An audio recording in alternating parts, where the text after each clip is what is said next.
Okay, dito na naman tayo sa bansang Amerika. In God we trust. Ito yung kanilang motto, mga kabarya. So, nakalagay dito, in God we trust. So, alam naman natin na malakas yung palitan sa dollar kumpara sa atin sa peso.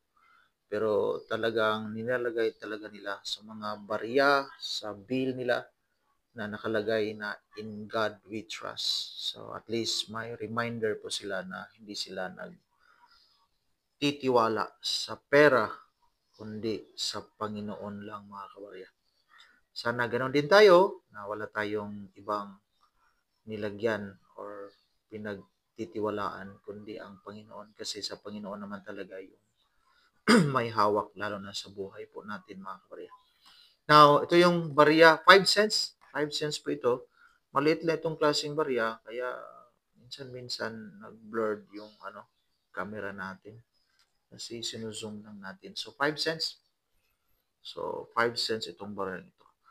Nag-circulate ito sa ngayon, so wala tayong makita na any added value. So, in-flex ko lang ito. Ito yung si Jefferson. So, Thomas Jefferson. Hindi ako nagkakamali, mga kabarya. So, ito yung third president of the United States.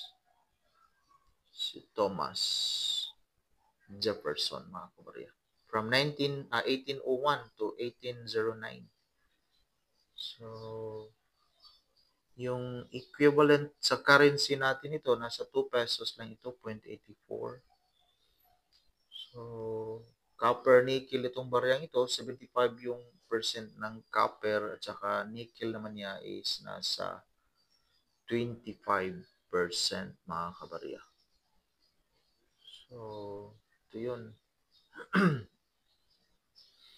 So, again, nag-circulate pa ito sa ngayon. So, may bigat naman ito na 5 grams with the diameter naman niya 21.21 mm, 1.95 mm yung kanyang thickness, mga kabarya. So, ito naman yung a representation of Monticello. President Thomas Jefferson, Virginia home. Ganda ng bahay ni Thomas Jefferson. May nakalagay naman na Monticello. So, United States of America, pluribus unum. So, with translation, out of many, one. So, yan lang po. Maraming salamat and God bless us all.